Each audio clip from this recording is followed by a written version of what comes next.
Magandang araw sa inyong lahat. Purihin ng Diyos at tayong mga mananampalataya kailanman na hindi magkukulang sa mga saganang biyaya at pagpapala ng Diyos. Napakarami ng biyaya na ating tinatanggap sa ating buhay bilang mga mananampalataya. Isa sa mga pinakadakilang biyaya na bigay sa atin ng Diyos ay ang panalangin. Prayer is one of the great blessings of the Christian life. When we receive Jesus Christ as our Savior and submitted to Him as our Lord, we were given the privilege to be adopted as children of God. Sa lahat ng sa Kanya ay nanalig, binigyan ng karapatan na mga tawag at makilala ng mga anak ng Diyos. At kaakibat nito ay ang tuwiran at tuloy-tuloy na pribilehyo na maaaring makadulog sa ating amang Diyos.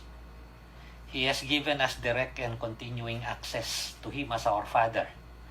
At yan ay isa sa mga biyaya na kung minsan ay hindi na natin nabibigyan ng pansin dahil normal na nasangkap ng ating pagiging mga mananampalataya.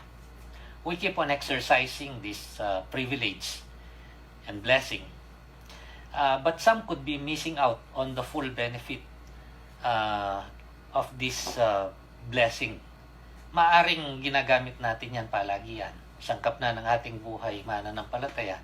Pero maaring kinakapos ang ilan sa pag-abot doon sa ninanasa ng Diyos na mga biyaya na kaakibat nito. Some pray only when they are in dire need. Merong mga tao mas madalas o kung minsan naiisipan lang na manalangin kapag sila ay nasa mga kagipitan. Hindi naman masama ito. Pero ito ay may tuturing na kapos doon sa gusto sana ng Panginoon na biyaya na maranasan natin. It may be short of the intended benefits that God wants for us. Some pray for the more obvious things. Yung mga alam natin na naaayon sa nakikita natin, for the more tangible things. Yung mga physical at material na mga bagay patungkol sa ating mga buhay. Pag meron kang karamdaman, siyempre, ikaw ay mananalangin ng kagalingan. Pag meron kang kagipitan sa pananalapi, ikaw ay mananalangin para pagtustos. Itong mga bagay nito. At ito naman ay hindi rin masama. Pero maaari din naman na kapos doon sa gusto ng Panginoon. And what then should we take into consideration? Ano pa? Hindi ba yan naman ang kadahilanan kung bakit ibinigay sa atin yung pribilehyo at biyaya ng panalangin? Maaring nakakaligtaan natin ang iba pang mahalagang biyaya, iba pang mahalagang pagpapala na makukuha natin sa pamamagitan ng pribilehyo ng pananalangin. O kaya maaari kong sabihin mas mahalaga pa na maaaring matamo natin at maaaring makapagbigay ng marami pang kasiyahan sa atin bilang mga mananampalataya. Yan ay bahagi ng ipinangako ng Panginoong Jesucristo nang sabihin niyang siya'y dumating upang tayo pagkalooban ng buhay at buhay na kasiyasiya. Apostle Paul, in one of his letter to the Corinthians, gives us insight into this matter. Because he did not only teach people how to pray, he did not only admonish and encourage them to pray. Actually, he was even commanding them to pray in certain instances. But he prayed for them. Siya mismo ay nanalangin para sa kanyang mga sinusulatan at kanyang pinaglilingkuran. Hindi lang niya tinuruan, hindi lang niya pinaalalahanan, hindi lang niya inutusan o hinimok na manalangin. Pero siya'y nanalangin para sa kanila at sinabi niya sa kanila kung ano ang kanyang panalangin. Hindi para magyabang, hindi para ito ay maging pabor sa Kanya, kundi upang malaman nila ang Kanyang pagmamahal at pagmamalasakit sa kanila. At sa isang banda, upang maturuan pa sila patungkol sa kung ano ang maaaring karapat-dapat na ipanalangin para sa kapwa, na maaari ding ipanalangin para sa sarili. So ito yung kagandahan nitong ating tatalakayin sa araw na ito. Tatawagin ko itong a prayer for us and a prayer for others. Kasi yung panalangin ito ni Apostol Pablo sa mga sinusulatan niya ay maituturing din na panalangin niya para sa atin.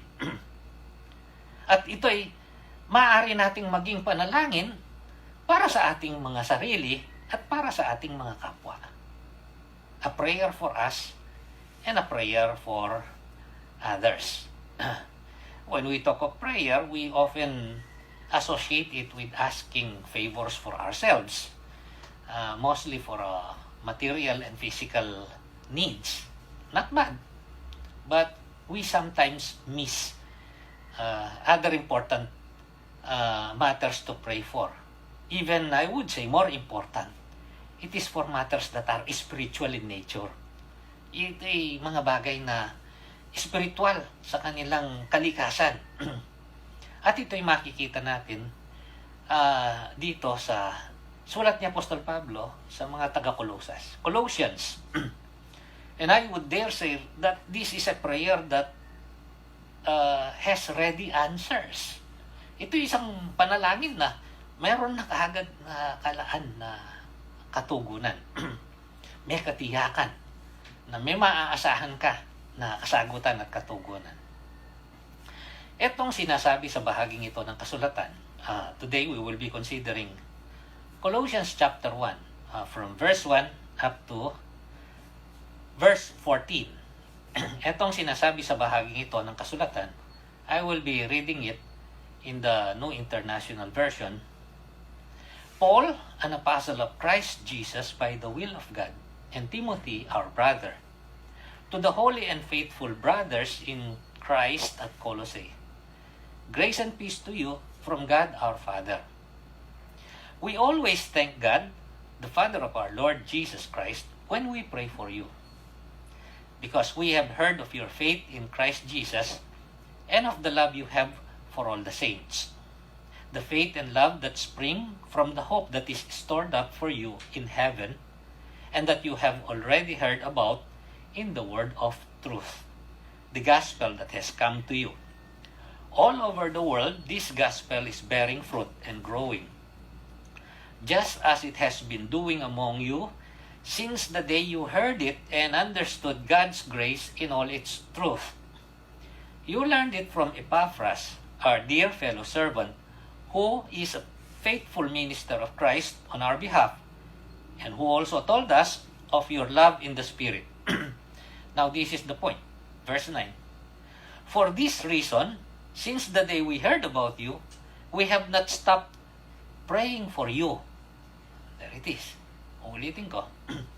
For this reason, since the day we heard about you, we have not stopped praying for you and asking God to fill you with the knowledge of His will through all spiritual wisdom and understanding. And we pray this in order that you may live a life worthy of the Lord and may please Him in every way, bearing fruit in every good work, growing in the knowledge of God, being strengthened with all power according to His glorious might, so that you may be or have great endurance and patience, and joyfully giving thanks to the Father who has qualified you to share in the inheritance of the saints in the kingdom of light. For He has rescued us from the dominion of darkness and brought us into the kingdom of the Son He loves, in whom we have redemption, the forgiveness of sins. Magmula talatang 9 hanggang doon sa 12 ay makikita natin ang ilang mga bagay na sinabi ni Apostol Pablo na sangkap ng kanyang panalangin para sa mga taga-Colosas. Nung mabalitaan niya ang kanilang mga pananampalataya at ang lumilitaw na katibayan nito sa pamamagitan ng kanilang mga pagtugon at pamumuhay ay kanyang idinulog ito sa panalangin. At hindi siya nagsawa, sabi, na ito'y patuloy na idulog para sa kanila. Sabi niya sa verse 9, "For this reason, since the day we heard about you, we have not stopped praying for you." Hindi kami tumigil na manalangin para sa inyo, para sa mga bagay na ito. 6 na bagay ang binanggit ni Apostol Pablo dito. Nakakumpul sila doon sa sinabi niyang panalangin. Kumbaga ito'y nakakabit sa isa't isa. Dugtong-dugtong ang mga ito. Ang sabi niya doon sa talatang 9, "And asking God to fill you with the knowledge of His will through all spiritual wisdom and understanding." Sa talatang 10, "And we pray this in order that you may live a life worthy of the Lord and may please Him in every way." Pagkatapos, "bearing fruit in every good work." Pagkatapos, "growing in the knowledge of God, being strengthened with all the power according to His glorious might, so that you may have great endurance and patience." Pagkatapos, "and joyfully giving thanks to the Father." 6 na bagay ang binanggit dito. Maganda ay suriin natin ng mas masinsinan. Kasi hindi naman dito lang binanggit ni Apostol Pablo ang lahat ng ito. Ito'y binanggit din niya sa iba't ibang mga sulat niya, sa iba't ibang mga kalipunan ng mga mananampalataya at iba't ibang mga tao. At ito'y makikita rin naman natin sa ibang mga bahagi ng kasulatan. 6 na bagay na nawa ay maging sangkap ng ating mga panalangin para sa ating mga sarili at para sa ating mga kapwa. Hindi lang yung mga bagay na mas obvious na nakikita natin na maaring merong kaagad-agad na pangangailangan na matugunan. Pero itong mga idinadalangin ito ay hindi pang minsanan lang. Ito'y pang tuloy-tuloy. Pang mahabang panahon. Ano ang mga bagay na binanggit dito na akin nang tinuran dito sa pagbabasa nitong mga talatang 9 hanggang 12?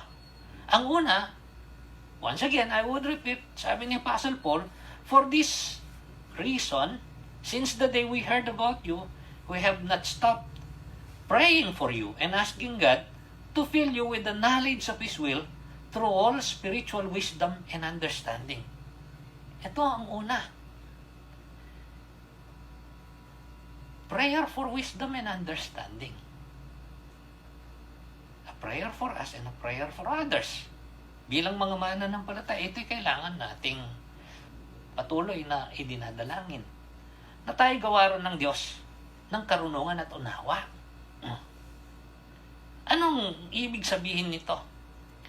Ang akala ng iba, ang pinag-uusapan dito ay yung uri ng kaalamang pangkaisipan na maaari sigurong magamit sa pag-aaral o kaya sa mga pagtatrabaho o ginagawa. At ito ay hindi ang pangunahing ibig sabihin nito sa kanyang pagkakalahad dito at sa iba pang bahagi ng sinasabi sa kasulatan. Sa kabila ng ang Diyos ang nagbibigay ng kaalamang pangkaisipan upang tayo maging marunong o matalino sa mga pag-aaral dito sa mga bagay sa mundo at sa mga ginagawa natin sa ating mga buhay. But wisdom and understanding refers here to the ability to discern between good and evil and to choose what is good from what is evil. Ito yung ibig sabihin dito.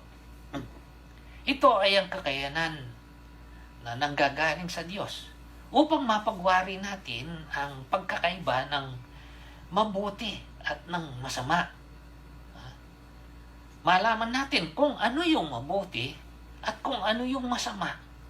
At upang gawin natin ang wastong pagpapasya at pagpipili sa mabuti at pagtatakwil sa masama. So this is what we need, especially during these times. Mas komplikado yung buhay ngayon kaysa ng mga nagdaang mga kapanahunan. Mas marami yung nasa kapaligiran natin, mas marami yung tao, mas marami yung ginagawa, mas marami na yung inabot ng pagunlad. Kaya marami ang kailangan gawan ng pagpapasya. And we need wisdom and understanding. Even in those days, Paul said that he prays for them to be filled with the knowledge of God's will through all spiritual wisdom and understanding. So this has to do with God's will. This means we need to have a knowledge of the will of God. Dumarating sa atin ang karunungan at unawa kapag nagkakaroon tayo ng kaalaman sa kalooban ng Diyos. At paano natin nalalaman ang kalooban ng Diyos? Sinabi ng kasulatan, malalaman natin ang kalooban ng Diyos una sa lahat sa pamamagitan mismo ng kasulatan. Dahil yung kaisipan ng Diyos ay inilagay niya dito sa kasulatan. Ang sabi dito sa 2 Timothy chapter 3 verses 16 hanggang 17, isa sa mga palagyang napakahalaga na maalala natin upang sa ganon dito tayo palaging pupunta. Ang sabi ni Apostle Paul kay Timothy, all scripture is God-breathed. Lahat ng kasulatan ay inihingan ng Diyos o kinasihan ng Diyos and is useful for teaching, for rebuking, for correcting and training in righteousness, so that the man of God may be thoroughly equipped for every good work. Ayun siya kasi. Ang karunungan at unawa ay may kaugnayan sa ibinibigay na kakayanan ng Diyos upang malaman natin ang pagkakaiba ng mabuti sa masama. At nang sa ganun, piliin natin yung mabuti at itakwil natin yung masama. Upang yung gagawin natin ay magbubunga lamang ng pawang mabuting bagay. Wisdom is getting to know the will of God and choosing to do the will of God. In whatever situation we are in, ano man yung ating sitwasyon na kinalalagyan. Maraming mga tao gustong malaman ng kalooban ng Diyos, pero ang akala nila ito'y kusa na lang na mahuhulog galing sa langit at dadapo sa ating mga kaisipan. Hindi. Ito ay kailangan nating matuklasan sa pamamagitan ng ating pagbabasa, pakikinig at pagsusuri ng kasulatan ng Diyos. Dahil minarapat ng Diyos na ang kanyang mga kalooban ay mailagay dito sa kanyang kasulatan. Kaya tinatawag nga natin ang Biblia bilang salita ng Diyos. Itong panalangin ni Apostol Pablo. Siyempre, okay lang na ipanalangin tayo. Pero ang katugunan ay available. Pero kailangan tayong kumilos upang sa ganon, ito ay may sa katuparan. Sa ating pagsusuri, sa ating maingat na pag-aaral ng salita ng Diyos, tayo'y uunlad sa karunungan at unawa.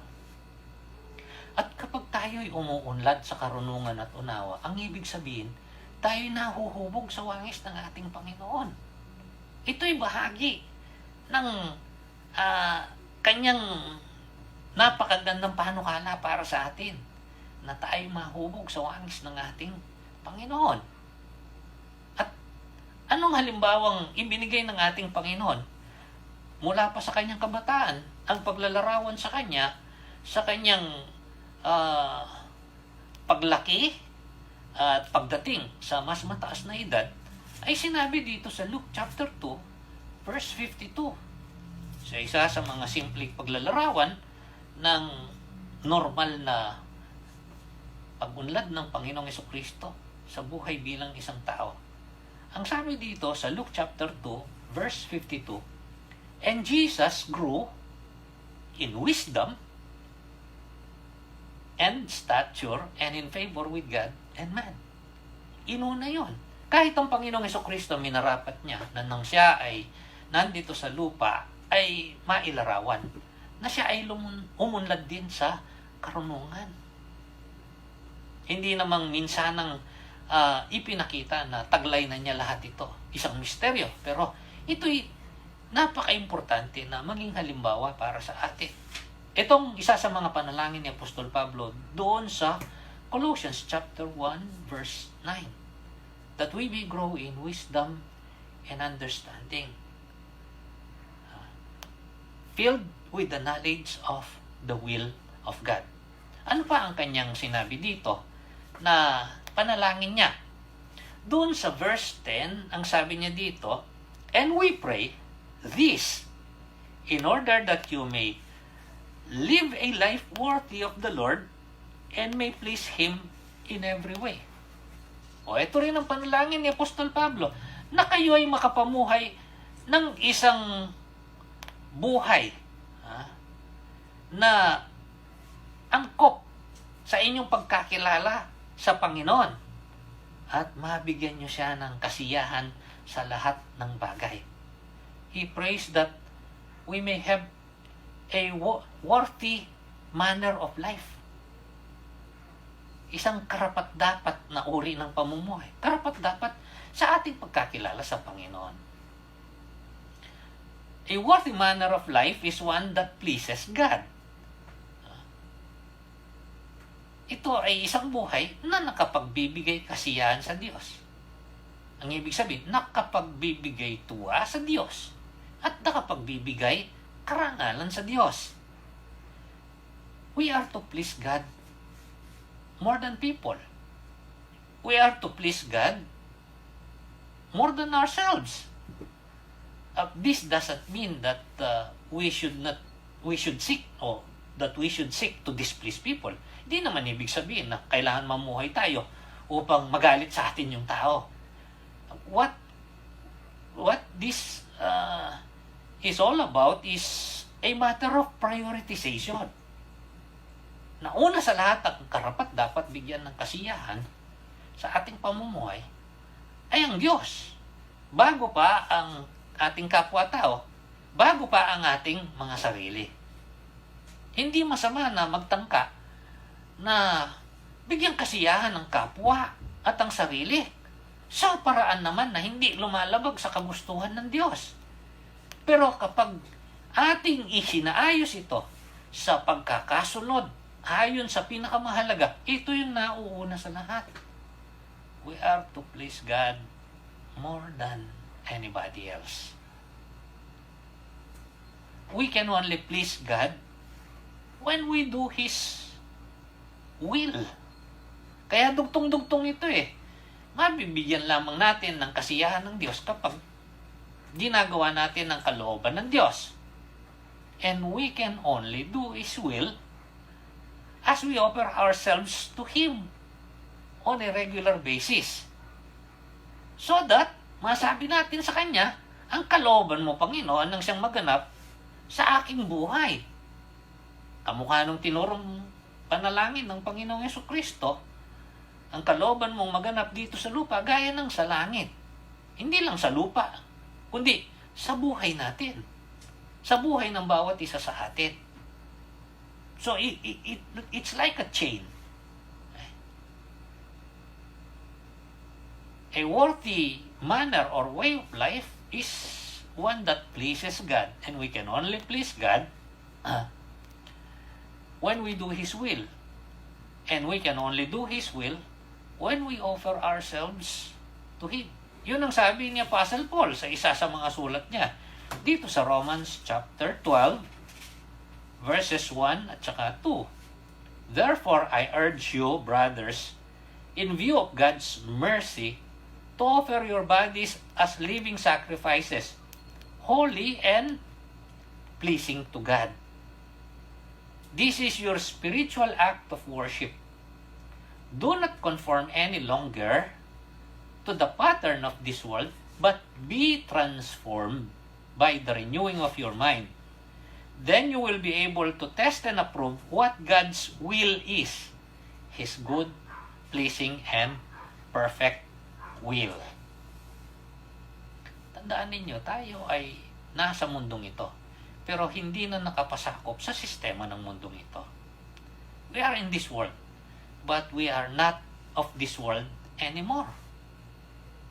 We are to walk in the Spirit Ang sabi rin ni Apostle Paul, tayo lumakad sa Espiritu o ayon sa gabay ng Espiritu at hindi natin pagbibigyan yung mahalay o masamang pita ng laman. We are already under the control and guidance of His Spirit.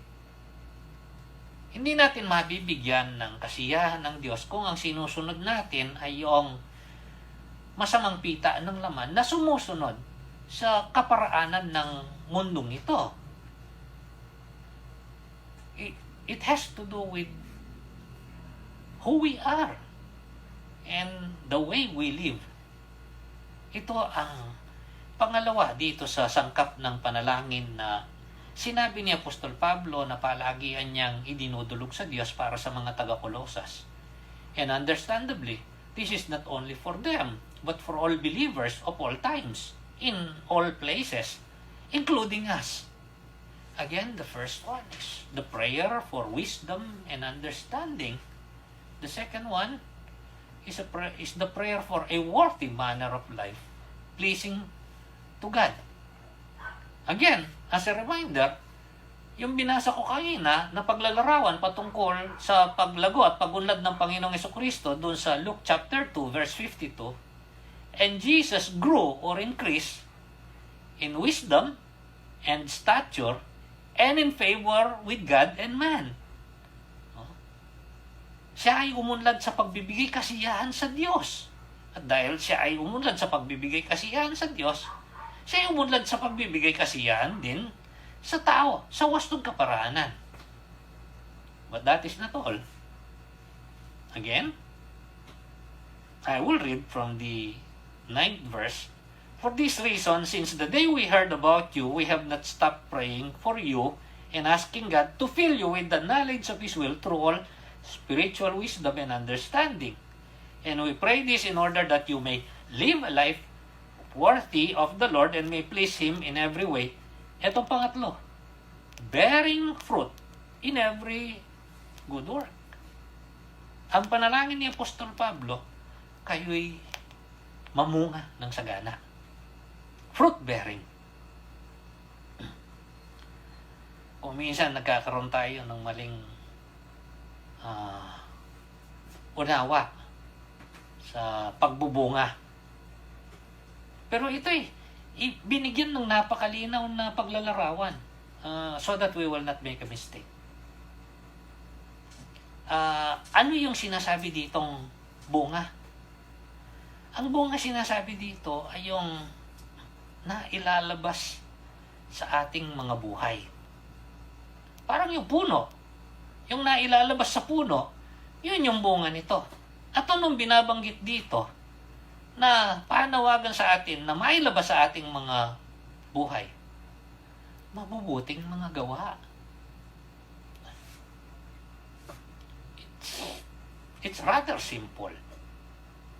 You don't have to be a Bible scholar to understand this. Bearing fruit in every good work. Namumunga ng sagana sa bawat mabuting gawa. Ito yung dapat sanang naibubunga ng buhay natin na iniligtas ng Panginoon.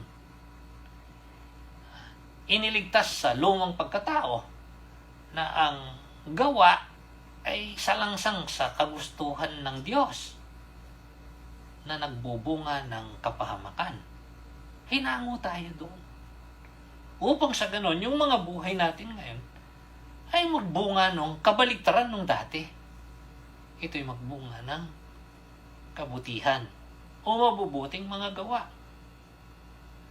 Itong sinabi ni Apostol Pablo sa Ephesians chapter 2 verses 8 up to 10 para linawin na hindi naman masama ang pagtatangka ng paggawa ng kabutihan noon. Pero ang sinasabi lang ni Pablo ay hindi maaaring singilin sa Diyos ang anumang paggawa ng mabuti para tayo gawaran ng kaligtasan.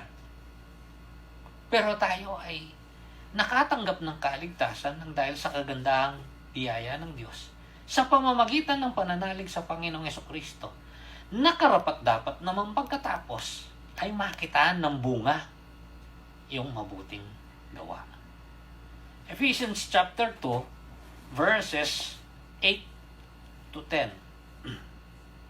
For it is by grace you have been saved through faith, and this not from yourselves, it is the gift of God, not by works, so that no one can boast. But take note, verse 10, for we are God's workmanship, created in Christ Jesus to do good works, which God has prepared in advance for us to do. Ito yung pinlano ng Diyos na siyang dapat maging bunga ng ating mga buhay sa pagtanggap natin ng kaligtasan na ginawad sa atin nang dahil sa kagandaang loob ng Diyos. Nang dahil sa ginawa ng Panginoong Jesucristo at ating pananampalataya sa Kanya. Itong panalangin ni Apostol Pablo para sa mga taga-Kolosas. And ito rin ang panalangin niya para sa iba pang mananampalataya. Kasama tayo. Na ang mga buhay natin ay maging mabunga. The fruit of good work is an affirmation of our salvation. Ito'y isa sa mga katibayan ng ating pagkaligtas. Na tayo ginawaran na ng pasimulang paghubog sa ating pagkatao sa wangis ng Panginoong Jesucristo. Suriin ninyo ang buong buhay ng Panginoong Jesucristo. Anong mailalarawan nyo sa lahat ng gawa ng Panginoong Jesucristo? Ang pinakasimpleng paglalarawan dito lahat ng kanyang gawa mabubuting mga gawa. Mga gawa sa ikabubuti ng kapwa.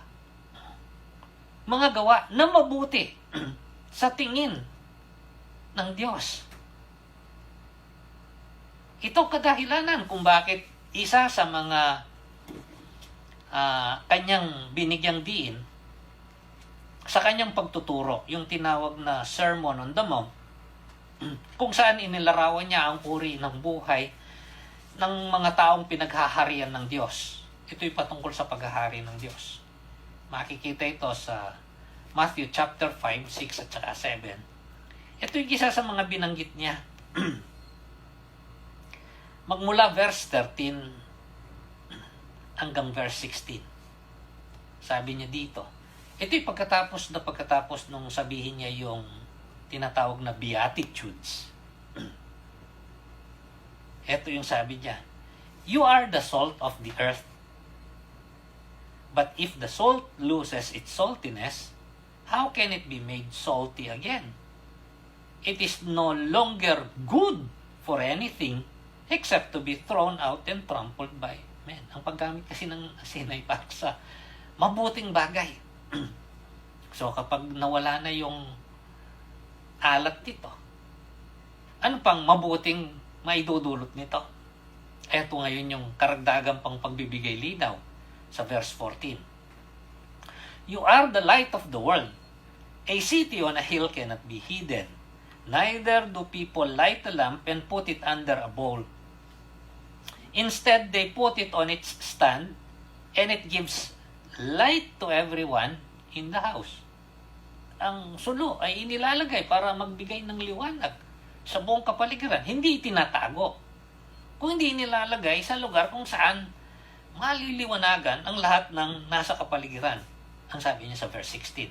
In the same way, let your light shine before men, that they may see your good deeds and praise your Father in heaven. Ito yung mabungang buhay. Ito yung panalangin ni Apostle Paul para sa mga Colossians, para sa atin. At umaasa siya maging panalangin natin para sa ating mga sarili at para sa ating mga kapwa mananampalataya. That we may be filled with the knowledge of His will through wisdom and understanding, that we may live a life worthy of the Lord, a worthy manner of life, pleasing Him, that we may bear fruits of good works. Magbunga tayo ng bunga ng mabubuting gawa. Anong susunod? Babalikan ko magmula talatang 1 para nabubuo natin. Napapaalalahanan tayo. For this reason, since the day we heard about you, we have not stopped praying for you and asking God to fill you with the knowledge of His will through all spiritual wisdom and understanding. And we pray this in order that you may live a life worthy of the Lord and may please Him in every way, bearing fruit in every good work. Ito yung kasunod. Growing in the knowledge of God. Lumalago sa pagkakilala sa Diyos. Ang panalangin ni Apostle Paul, nawa kayo ay umunlad at lumago sa pagkakilala sa Diyos. At ito rin ang kailangan natin. Naway lumago tayo sa pagkakilala sa Diyos at ipanalangin natin ang isa't isa ng ganon. What does it mean? It means that we are to know God even more than when we first came to know Him. Kailangan madagdagan pa ang ating pagkakilala sa Diyos kaysa doon sa kauna-unahang pagkakataon na nakilala natin siya. Habang namumuhay tayo dito sa mundo, hindi naman tayo makakarating doon sa sukdulang kaganapan ng pagkakilala sa ating Diyos. Pero isa sa mga pinakamagandang karanasan ay yung nadadagdagan at umuunlad yung ating pagkakilala sa Kanya. Not only our intellectual knowledge of who God is, hindi lang yung alam natin sa ating isip ang mga katangian niya. Na siya'y sukudulang mabuti, na siya'y banal, na siya'y matuwid, siya'y makatarungan, na siya'y sukdulang makapangyarihan, siya'y sumasa lahat ng dako, siya'y sukdulan sa kaalaman at karunungan, lahat ng mga bagay, siya'y pag-ibig. But, so that our knowledge of Him will be even more and more experiential. This is about growing in knowledge of God intellectually and experientially. Kasi the more that we know about God,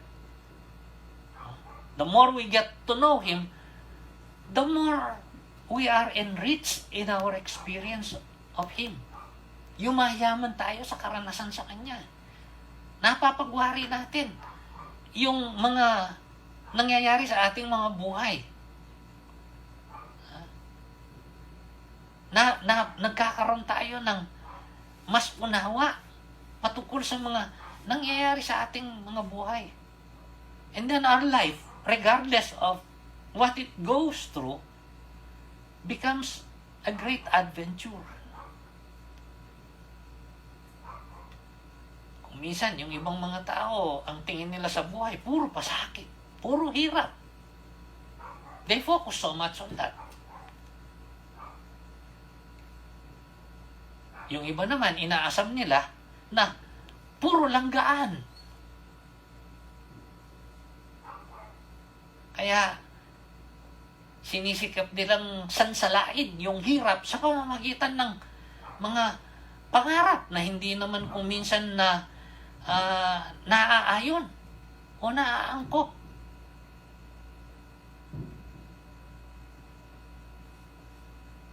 The Christian life is intended to be an adventure.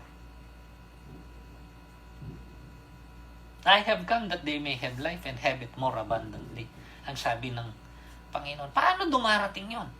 Kapag tayo'y umuunlad at lumalago sa pagkakilala sa ating Panginoon.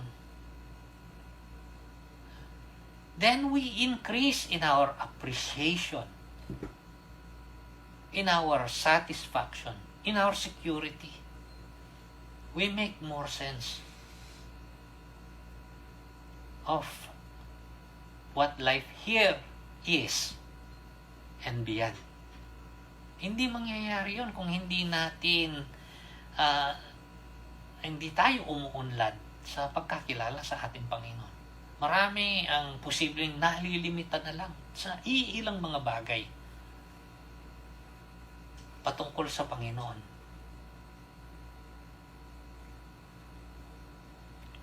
Some people think that God is just merely a God of material and physical blessings.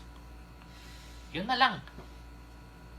Hindi nila nalaman na kanilang kinitid yung kanilang pagkaunawa sa Diyos. Yan ay makikita natin doon sa susunod na sasabihin kasi ni Apostle Paul. But even before that, even Apostle Peter made this very clear doon sa ikalawang sulat niya sa kanyang pagsasara. Dito sa 2 Peter.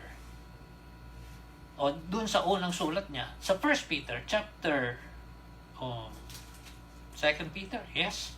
Chapter 3, verse 18. Ito yung kanyang conclusion sa kanyang isinulat. But grow in the grace and the knowledge of our Lord and Savior Jesus Christ. To Him be glory now and forever. Amen.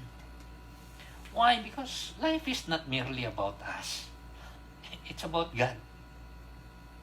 And when we see it as being about God, then we appreciate our lives as they are. When we grow in the knowledge of God, we gain a greater appreciation of what life is all about.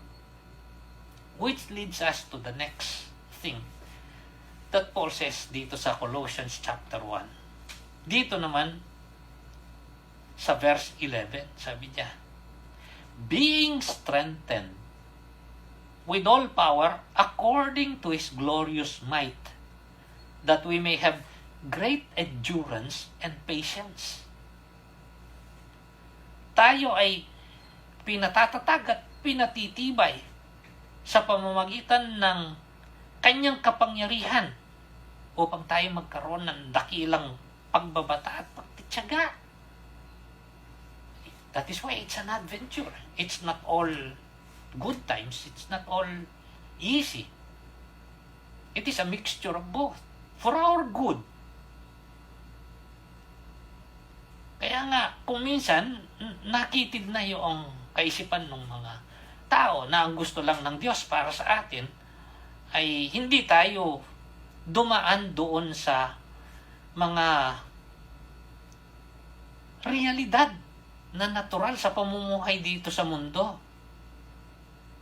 Paano tayo titibay at tatatag kung hindi tayo dadaan sa ganyan?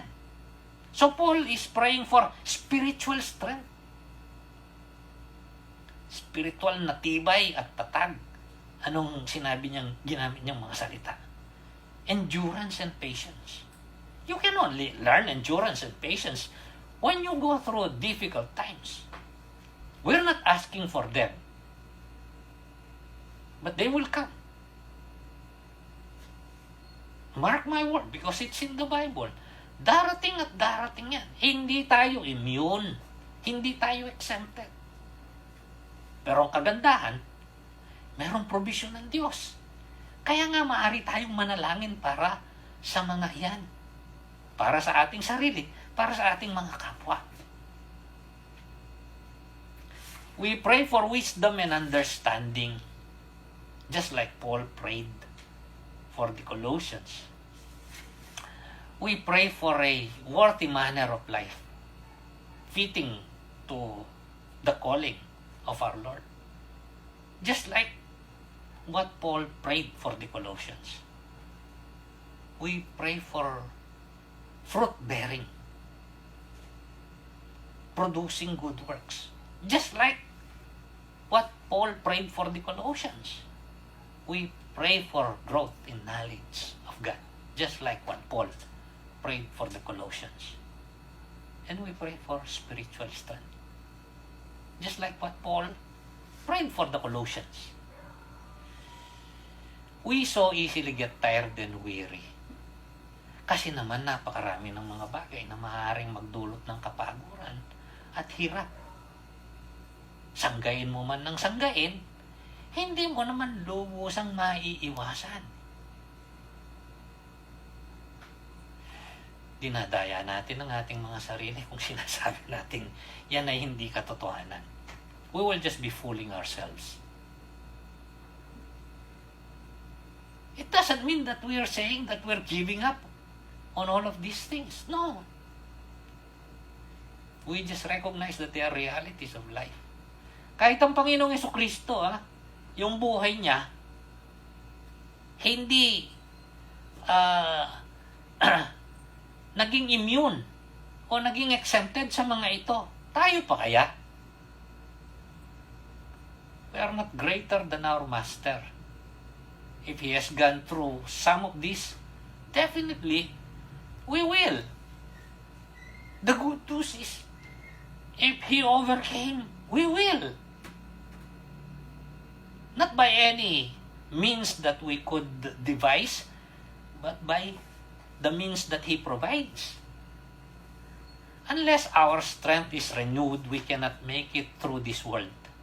Kung hindi nire-replenish yung mga kalakasan natin, hindi tayo tatagal. But God has strength available for us. Ito yung kagandahan nito. Kaya nga ito'y dinudulog natin sa panalangin. Because of His strength, we can endure. Because of His strength, our patience is stretched. Because of His strength, we can even have joy. For the joy of the Lord is our strength. Babasahin ko yung verse 11 ulit.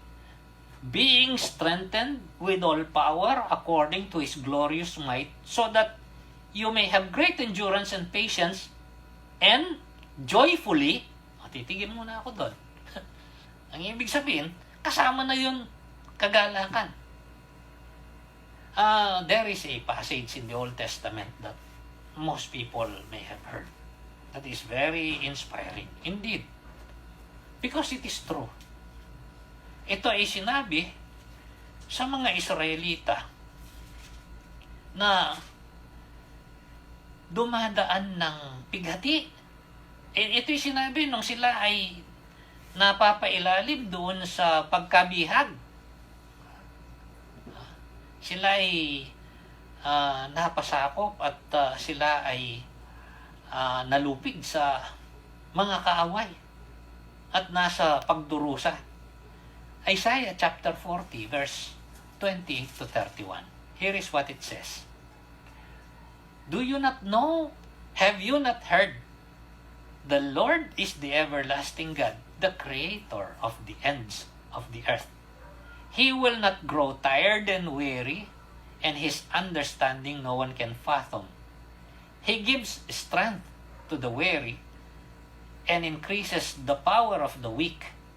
Even youths grow tired and weary, and young men stumble and fall. But those who hope in the Lord will renew their strength. They will soar on wings like eagles. They will run and not grow weary. They will walk and not be faint. This has been made into several versions of songs. Itong prayer niya pakasal po. For the Colossians, for us,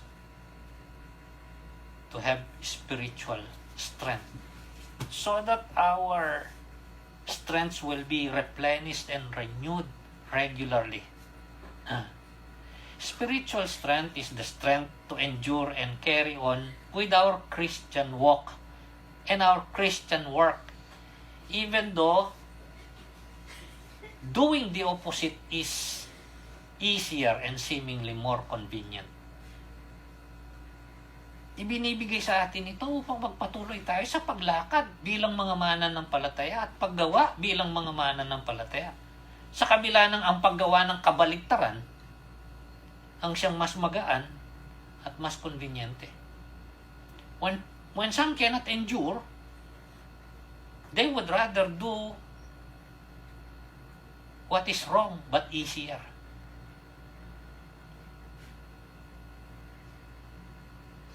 They would rather do what is contrary to the Christian way of life, but more convenient. Therefore, we need spiritual strength.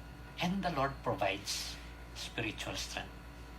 Finally, ang sabi niya dito, uulitin ko, because this will cap it up.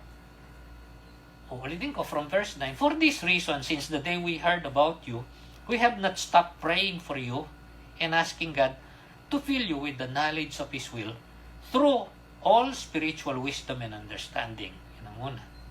And we pray this in order that you may live a life worthy of the Lord and may please Him in every way, bearing fruit in every good work, growing in the knowledge of God, being strengthened in all power according to His glorious might, so that you may have great endurance and patience, and joyfully giving thanks to the Father, who has qualified you to share in the inheritance of the saints in the kingdom of light.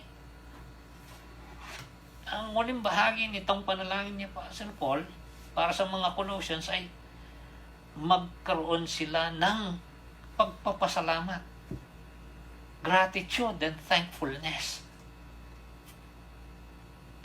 And this is his prayer for us as well. This should be our prayer for ourselves and for others, that we may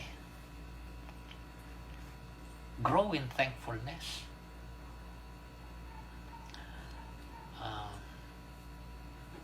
A lot of people are becoming more and more thankless because we think that we are a privileged generation, that we have every right for so many things. We fail to realize that whatever we have is just because of the grace and mercy of God. Lahat ng napapasa atin, biyaya lang ng Panginoon. Kaya maraming nakakalimot na magpasalamat. Kuminsan nga, mas madalas yung pagrereklamo dahil inaakala nila kinukulangan sila o kinakapusan nang dapat sana'y sa kanila. The society and culture of these days have developed an attitude of entitlement for many, even for Christians. We sort of think that we are entitled just because we are Christians. All of this is just because of God's grace, goodness, and mercy. Kaya dapat magpasalamat tayo. There are multitudes of things to thank God for. Kung talagang uupo lang tayo, mag-iisip, magsasaalang-alang, hindi tayo dapat maubusan ng maaari nating ipagpasalamat sa Diyos. We can come up with an endless list that we will go on and on even as our lives continue. Ang problema kasi kapag nasasanay tayo na magpasalamat sa mga malalaking bagay lamang, nakakalimutan natin ang lahat ng malalaking bagay sa buhay ay binubuo ng pinagsama-samang maliliit na bagay. Parang yung salapi. Kung yung 999 kulang ng piso, hindi siya magiging 1,000. Yung 1,000 pinagsama-sama lang na tigi isang piso. Small amounts put together and accumulated. Sometimes we fail to see that. Akala natin dahil normal lang ang kumain ng 3 beses sa isang araw, hindi na natin naipagpapasalamat na kumain tayo.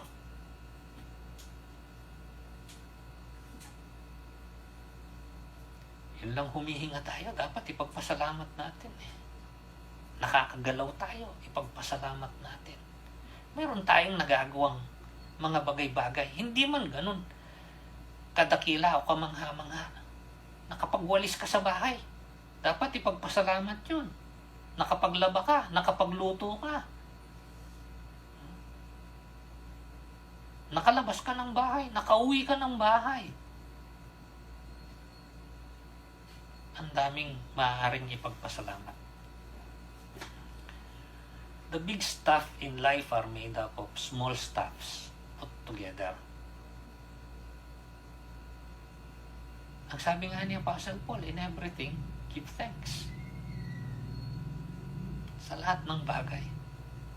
Sa lahat ng pangyayari, dapat makakita tayo ng pwedeng ipagpasalamat.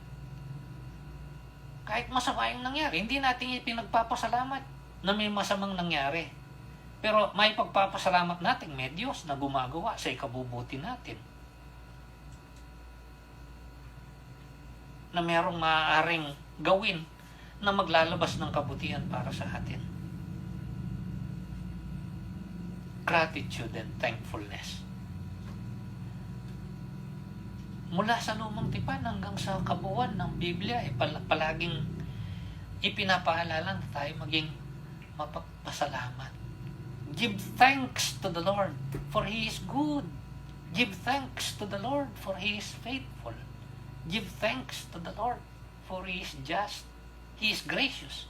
He is merciful. Hindi tayo mauubusan ng pwedeng ipagpasalamat. Ang unang ipagpasalamat natin ay ang Diyos. At ang Diyos, mananatili ng pangwalang hanggan at hindi magbabago. Maaari tayong magpasalamat ng walang katapusan. Manalangin ni Apostol Pablo para sa mga taga-Kolosas, para sa atin ay tayo umunlad sa ating pagpapasalamat.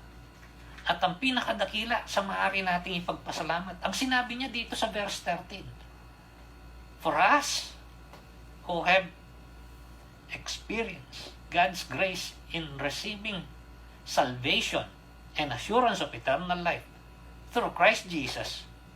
Ang sabi niya dito sa verse 13, sa verse 12, sabi niya, giving thanks to the Father who has qualified you to share in the inheritance of the saints in the kingdom of light. For He has rescued us from the dominion of darkness and brought us into the kingdom of the Son He loves, in whom we have redemption, the forgiveness of sins. We should be forever grateful. The greatest reason of all to be thankful is our redemption and forgiveness, leading to that glorious inheritance. May this be our own prayer for us and for others. May God grant us wisdom and understanding so that we may be filled with the knowledge of His will. And may we live a life worthy of our calling by doing His will, by submitting ourselves to Him. May we bear fruit, abounding fruit, with every good work. May we grow in our knowledge of God. May we know Him more and more. Not only intellectually, but experientially.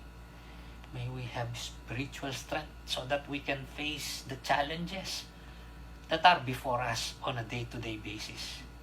And may we always be grateful because our God is good. Tayo po ay manalangin. Maraming salamat, dakilang Diyos, sa dakilang pribilehiyong ipinagkaloob mo sa amin bilang iyong mga anak. Nung kilalanin po namin ang Panginoong Jesucristo bilang aming tagapagligtas, kami po ay inako at inari mong mga anak at binigyan mo ng karapatan upang diretsahan at tuloy-tuloy na dumulog sa iyo sa panalangin, makipag-ugnayan sa iyo. Hindi lang para sa mga pangangailangan ng aming mga pisikal na mga pagkatao, kundi lalo na ang aming mga spiritual na sangkap upang kami lumago at umunlad sa aming pananampalataya, sa aming pagkakilala sa iyo at kami mahubog sa wangis ng aming Panginoong Hesus. Maraming salamat po, aming dakilang Diyos. Nawa magkaroon kami ng karunungan at unawa upang sa anumang sitwasyon aming mapagwari kung alin ng tama at kung alin ang mali. Piliin namin ang tama. At iwaksi ang anumang mali. Palagian mo, Diyos, nandito kami. Nawawag kaming makalimot. Ihalay ang aming mga sarili sa iyo. Upang sa ganun, ang mga buhay namin ay maging kasiya-siya. Nawa, kami magbunga ayon sa iyong kalooban. Makagawa kami ng mga bagay na mabubuti. Dahil ito ang pagpapahayag ng aming pag-ibig sa iyo at pag-ibig sa aming mga kapwa. Sumagana kami sa mabuting mga gawa. O Diyos, nawa unlad kami sa pagkakilala sa iyo. Tumatag at tumibay kami sa harapan ng mga pagsubok, sa harapan ng mga tukso, sa harapan ng mga hirap. Kami makapagbata at makapagtiis na hindi sumusuway sa iyong kalooban.